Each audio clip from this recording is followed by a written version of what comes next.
Roll call. Mayor Joe Chilson. Here. Jim Benash. Here. Jared Holter. Here. Jan Brock. Present.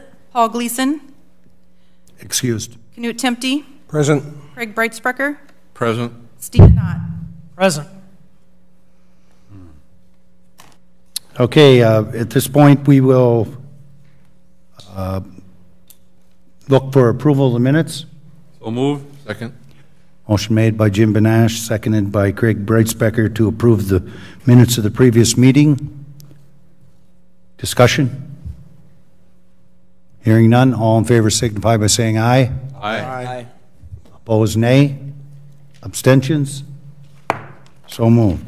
Public input. Anyone wishing to give public input to the commission, please step to the podium, state your name, address, and you have 3 minutes.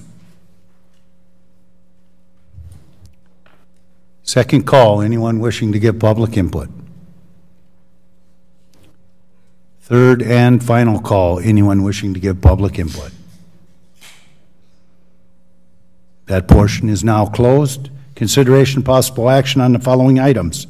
Public hearing for consideration of a conditional use permit application to allow the construction of a memory care facility at North Kinney Cooley Road, Onalaska, Wisconsin, 54650, submitted by Lee Tuckbarber of First Phoenix Onalaska LLC, 13911 Ridgedale Drive, Suite 375, Minnetonka, Minnesota, 55305, on behalf of Doug Bakken, Bakken Farm LLC, 618 14th Avenue North, Onalaska, 54650, tax parcel number 18-3625-3.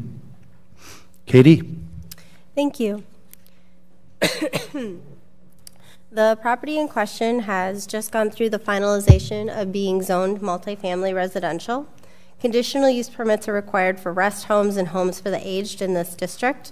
This request in particular allows for the construction of a 48-bed, 36 memory care facility at this location. The conditional use permit is permitted only by approval of the Plan Commission. Staff considered compatibility looking at this site. Access to the site is off of Berlin Drive in the La Crosse International Business Park, and properties within 250 feet include light industrial, single-family residential, and single and/or duplex residential. Within 500 feet, there's a grocery store, furniture store, hotel, residences, and vacant land. Looking at consistency with a comprehensive plan, this area is identified as commercial, and also the area just north and south is identified as environmentally sensitive residential, intending for lower density single family development on compact lots with common open space, allowing for protection of environmentally friendly sensitive areas. Considering the importance of services to the community, it's important to offer a wide variety of housing, especially senior housing options, as it allows seniors to remain engaged in the community and connected. Memory care facilities offer a very specific type of housing that has been determined to be in demand in our community and region. If the conditional use permit is approved, the city would require site plan permit approval prior to any construction activities occurring in order to account for additional neighborhood protections. As a public hearing would be held, city staff have put together 9 conditions of approval, in addition to any that might come forward from the public hearing. Okay. I'll open the public hearing. Anyone wishing to speak in favor? Please state your name, address. Lee Tuchfarber, 13911 Ridgedale Drive, Minnetonka, Minnesota, 55305. I'm the CEO of Renew, which would be the incoming company. I just wanted to say thank you to the mayor and the commission and staff for helping us through this process. We feel a warm invitation as we move through this. We're excited to build this senior living complex, this memory care complex. I also want to send a thanks to the Bakken family, who has a multi-generational legacy here. We're going to be buying the subject parcel from them. And I also wanted to mention that we will be creating a pathway on site and naming it Bakken Trail, which will guide families and residents near the raised garden beds where we'll grow food for the farm-to-table culinary program. So thank you.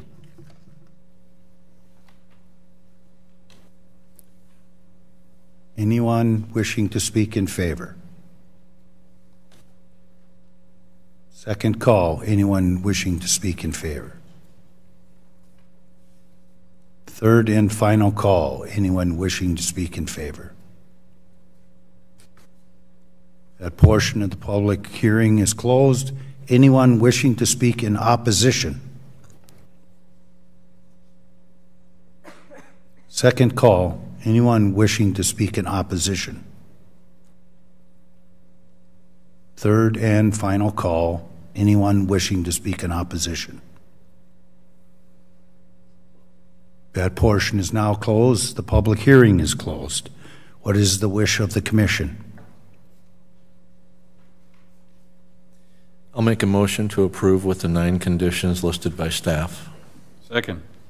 Motion made by Craig Brightspecker, seconded by Jim Banash, to approve the conditional use permit with the 9 conditions stated by staff. Discussion. Yes. Jared, quick question. Do you see any difficulties with this plan as it exists today as far as, because that terrain back there is a little iffy? You see any problems being created with this at all?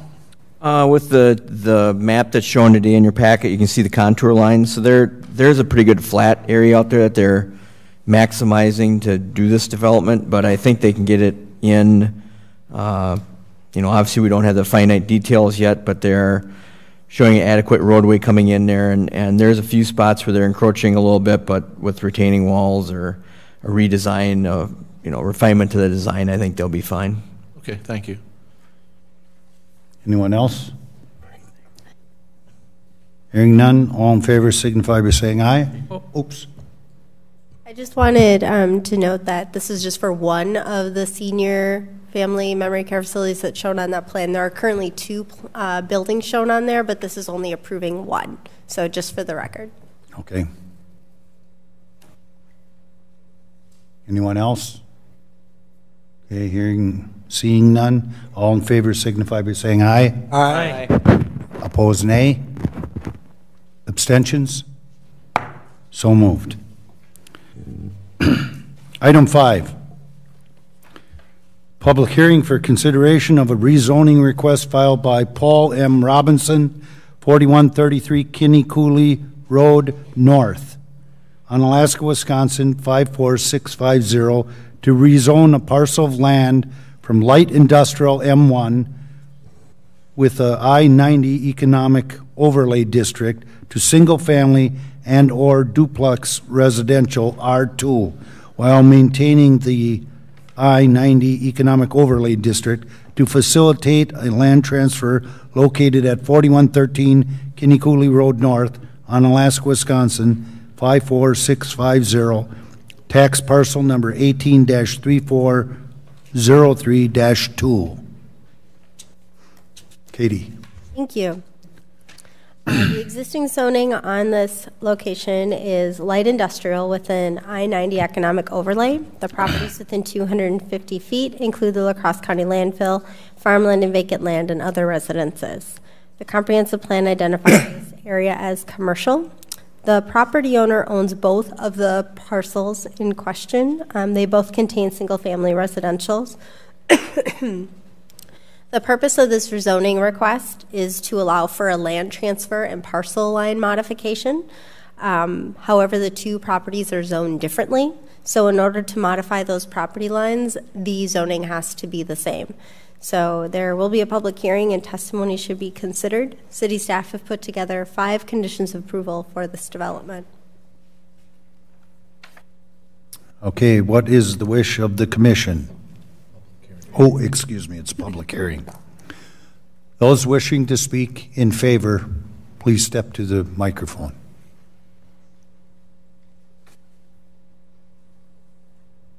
Second call, anyone wishing to speak in favor?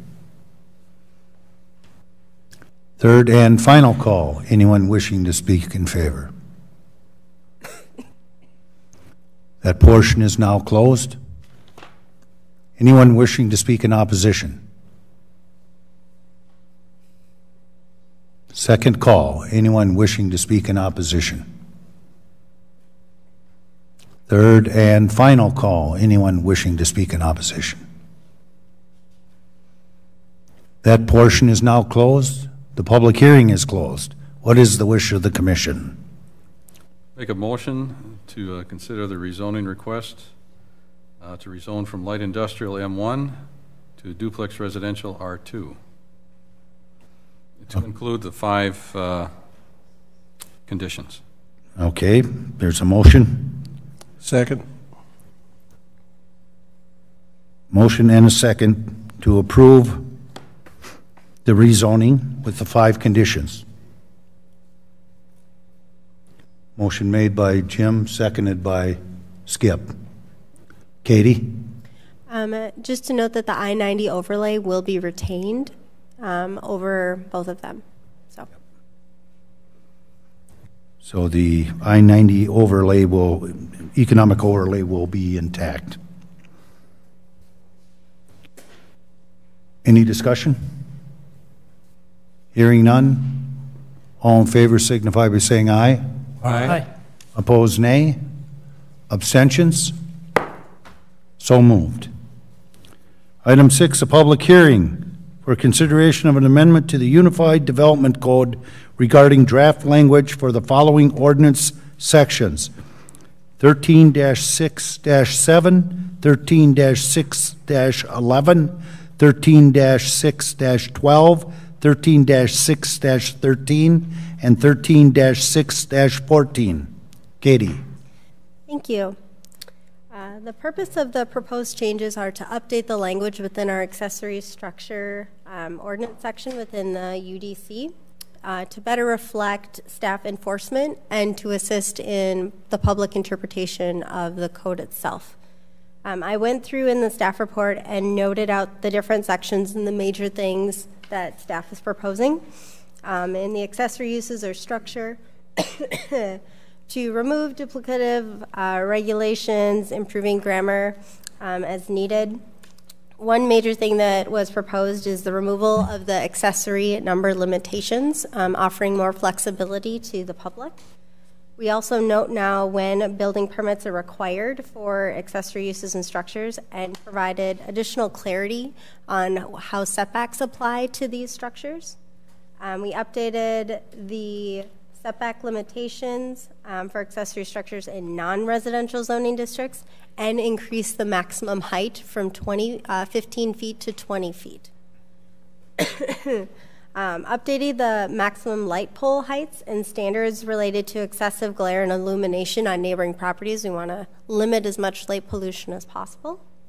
And then language regarding where retaining walls may be located on private property. And lastly, we maintained the 20% maximum allotment for accessory structures in the rear yard as determined by the Plan Commission previously. In section 13.6.11 was referring to swimming pools. Again, general textual updates. We also provided clarity on when building permits are needed and what necessary setbacks are required for such swimming pools. We also added in language requiring electrical and gas piping and when that would be needed and what permits are necessary. And lastly, tying requiring maintenance of the swimming pool mechanicals and the areas that surround the swimming pools. Section 13.6.12 is in reference to home occupations.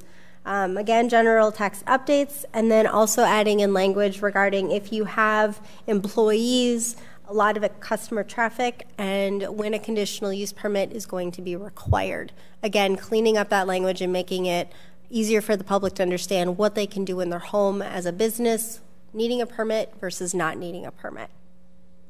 For garage sales, noting that signage for such garage sales is not allowed in the public right-of-way, which was addressed elsewhere in the ordinance. And finally, section 13-614, which is outdoor sales, displays, and storage. So general updates throughout the text.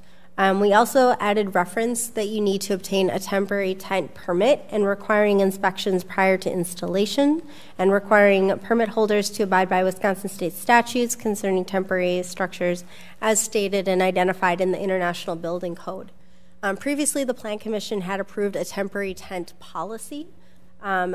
We have taken the language and the meat of that policy and inserted it into the ordinance. So we have one location that we can direct the public to when they have questions. In particular, discussing off-premise sales, produce tents and stands, community events, and private events held on non-residential properties. We also note where certain fees would be waived in what specific instances.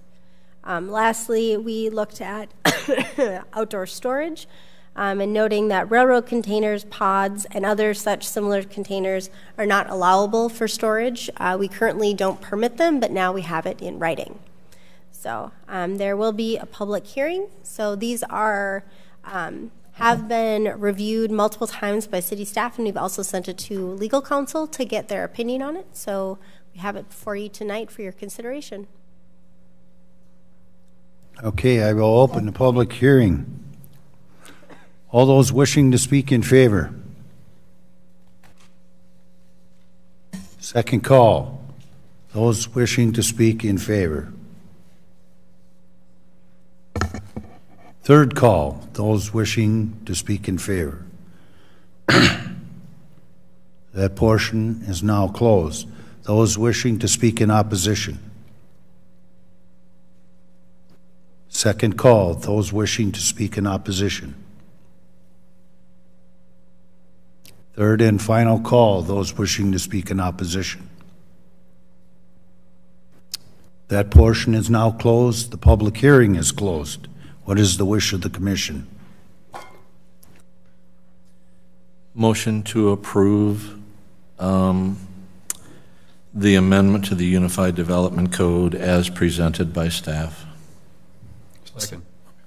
Motion made by Craig Breitspecker, seconded by Jim Benash, to approve the amendment to the Unified Development Code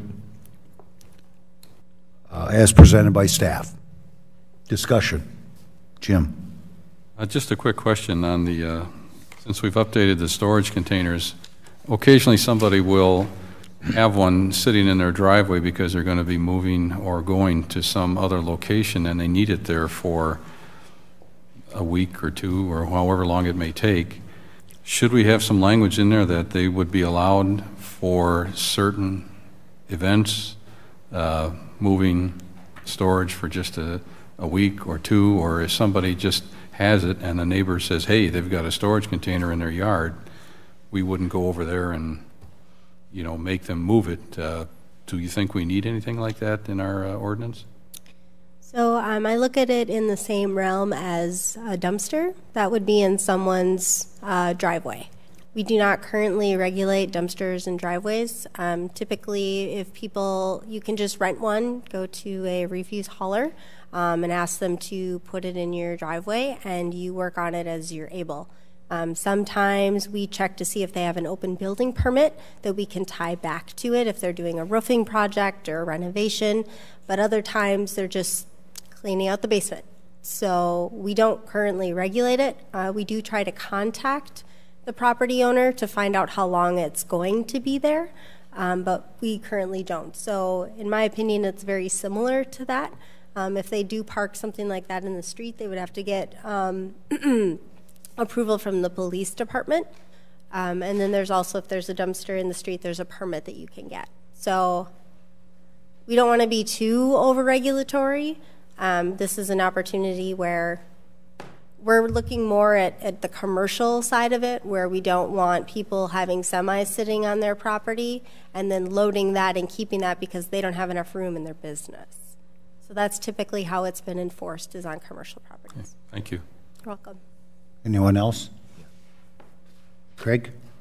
I got to take a second. and commend staff. I mean, this reads so much more easily. It's so much easier to understand and follow than what we had before. As well-intentioned as it was, this is just much cleaner and easier to follow. So, great job. Skip? Reading through it, I don't see any big changes, so, you know, that part of it. But there's one thing that really concerns me about this being too much Big Brother, in that if you look at this applies to the whole city, and most of it is good.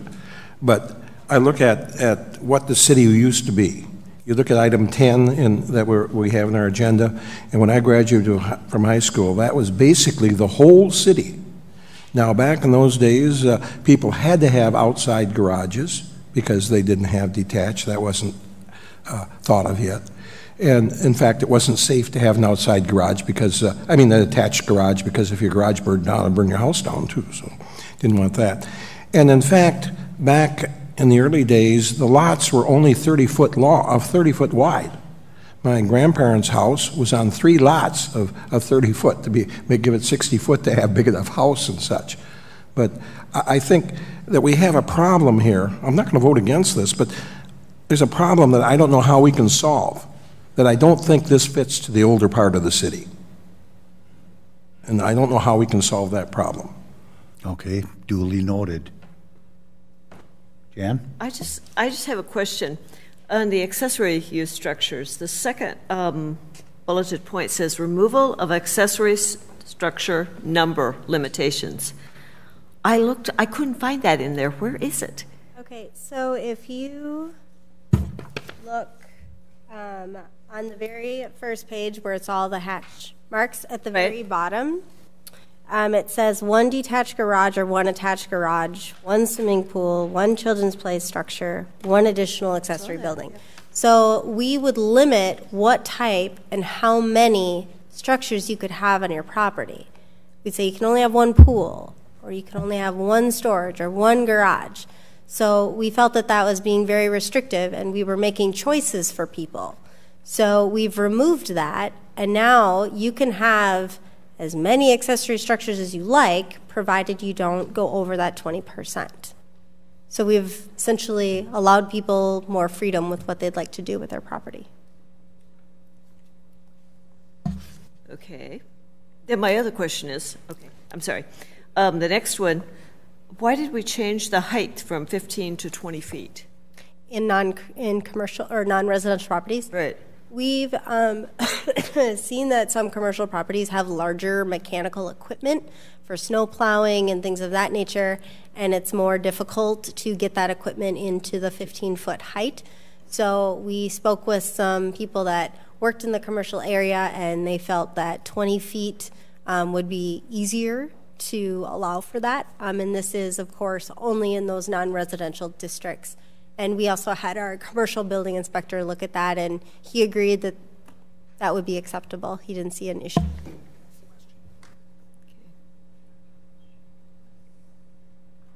Jan, you have a puzzled look on your face. I'm not sure. I don't know. How many accessory buildings? I'm trying to think how many I could get in my backyard. It depends. Well, if you had if you had 10 acres, you could get a lot there in 20%. If you had 20 acres, or 10 acres, or 5 acres. So you could have a swimming pool and a big 4-car garage and a lot of other things there.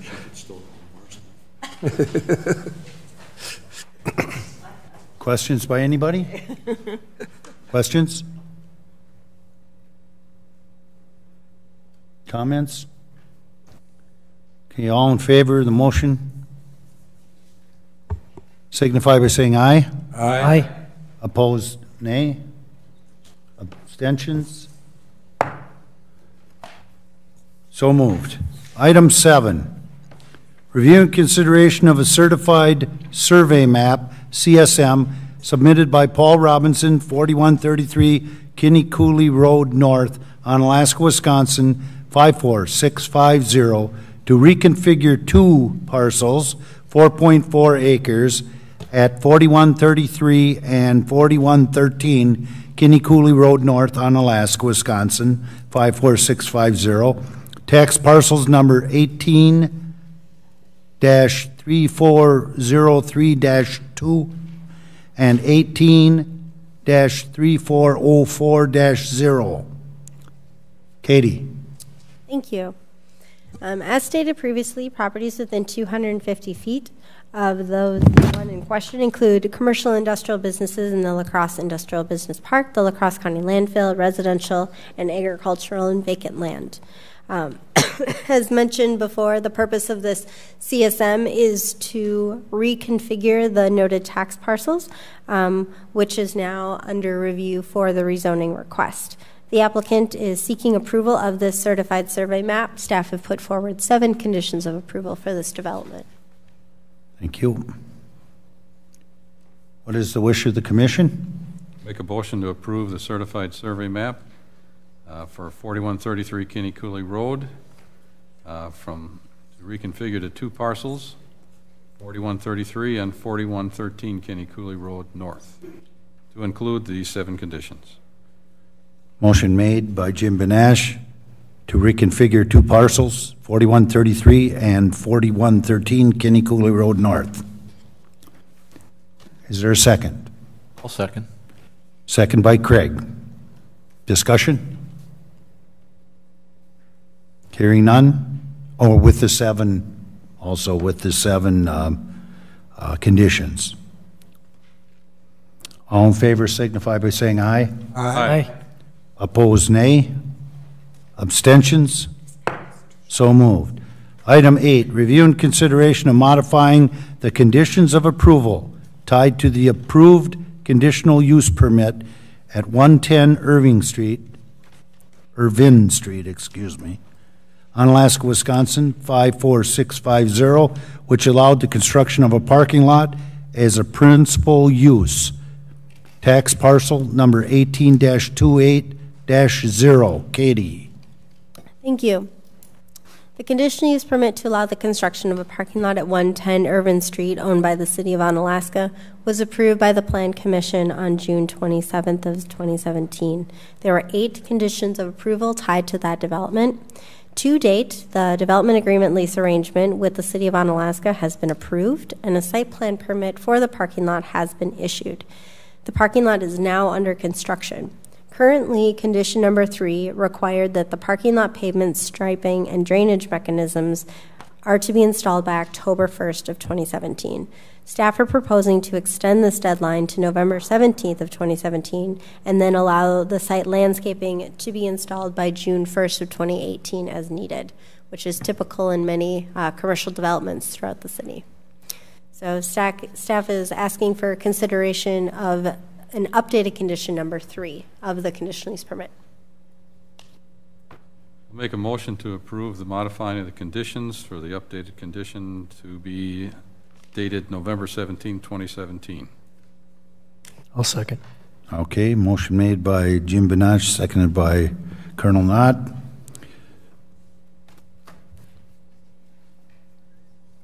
Discussion.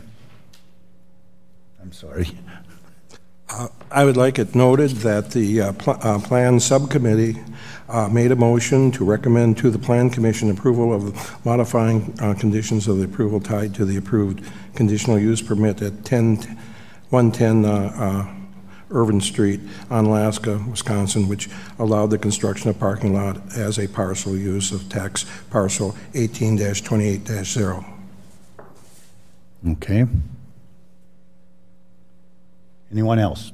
Jared? I just wanted to update you on the construction if you haven't been down there, but the base course is in, they've got the concrete in, they are installing electrical hopefully this week. They won't make the October 1st deadline, but I do envision that they'll have it paved in the next 2 weeks, and they are planning on installing the landscaping things shortly thereafter, so this does give them till the November date, but I don't think we'll run into troubles with frost or paving late in the date, just to clarify that we'll get it done so we get a good product when we're all done. So, thank you, Jared.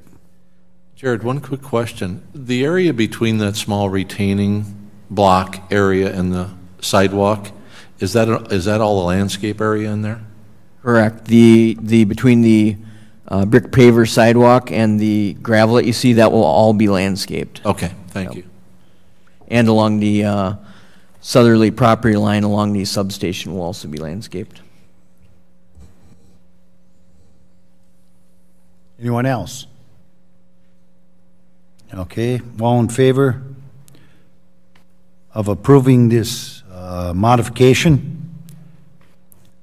to item number 3 of the conditions, signify by saying aye. Aye. Opposed, nay. Abstentions? So moved. Item 9, review and consideration of a final implementation plan, FIP, for a planned unit development, PUD, application filed by Abbey Court Apartments, LLC, on behalf of Abbey Court Apartments, LLC, and Three Amigos Property Management, LLC, 1310 Wisconsin Street, West, Sparta, Wisconsin, 54656, for the purpose of developing a multi-family development which includes 6 multi-family apartments and 1 clubhouse building on the properties located at 435 Hilltop Drive, 2119 Abbey Road, and 335 Abbey Court, and 325 Abbey Court, 315 Abbey Court, 305 Abbey Court, 310 Abbey Court, 330 Abbey Court, and 2109 Abbey Road, 2099 Abbey Road, and Abbey Road, Onalaska, Wisconsin, 54650, tax parcel numbers 18-4511-300, 18-6361-0, 18-6362-0, 18-6363-0, 18-6364-0, 18-6365-0, 18-6366-0, 18-6367-0, and 18-4511-305. I think my next life I'm going to be an auctioneer. Katie. Thank you. The general development plan for this project was reviewed and approved by the Plan Commission and Common Council in the end of the year of 2016. What you have before you tonight is the Planned Unit Development PUD Final Implementation Plan, which would allow the construction of 6 multifamily residential buildings and 1 clubhouse community room pool area on a single site of 11.77 acres. 3 of the apartments are proposed to have 80 units, 4 stories tall, 1 40-unit apartment, 4 stories tall, and 2 apartments with 24 units, 3 stories tall, with a total of 328 units.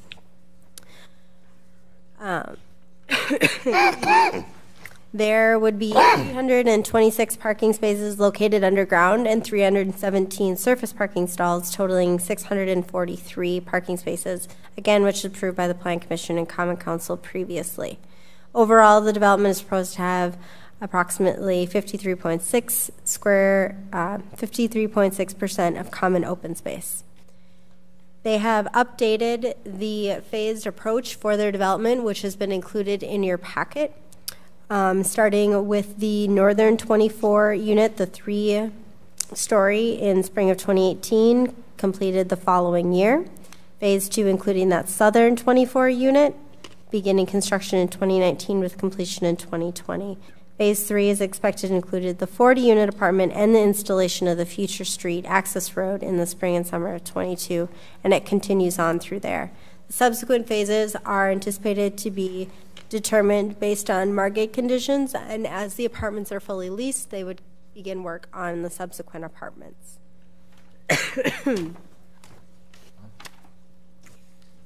So, as previously noted, a planned unit development can be used as a custom zoning district.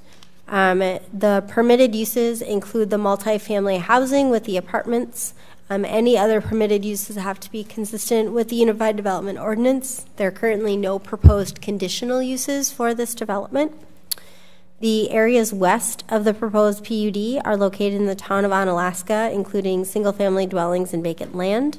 North are a triplex and vacant land zone single-family residential. East of the PUD include other multifamily developments and mini storage warehousing units. And south of the proposed PUD include the Eagle Crest Senior Living Facility and LB White. We looked at the adequacy of public and private services and infrastructure. Currently, there is the initial ingress-egress off of Abbey Road, which is looking to be vacated as part of this development. A second future on the northern side, which would be dedicated for a future public street.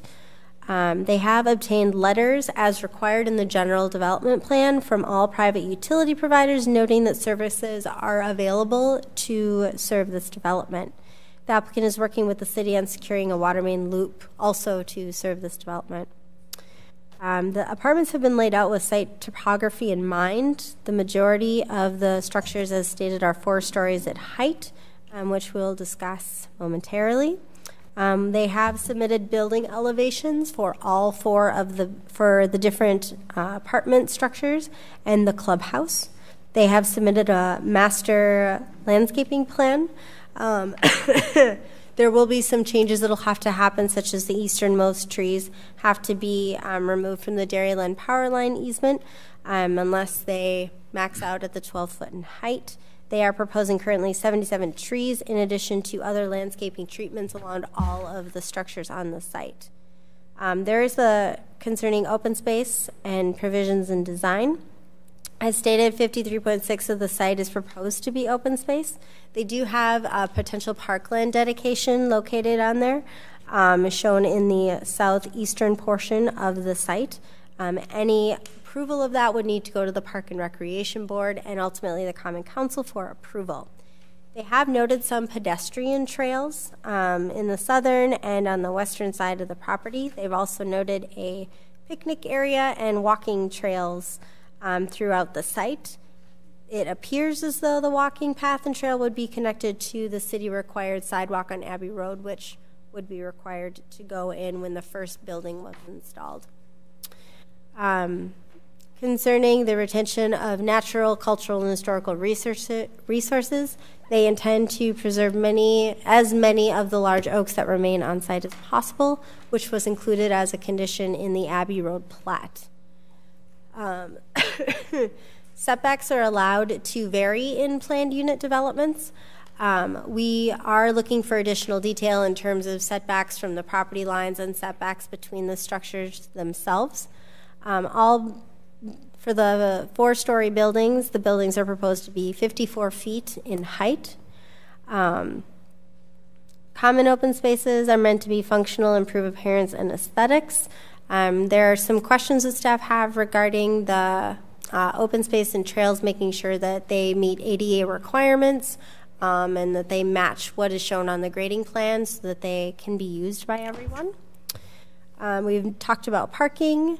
And in terms of streets, utilities, and drainage, the developer intends to request a vacation and discontinuance of Abbey Court to allow for additional developable land. They are the property owner on all sides of that.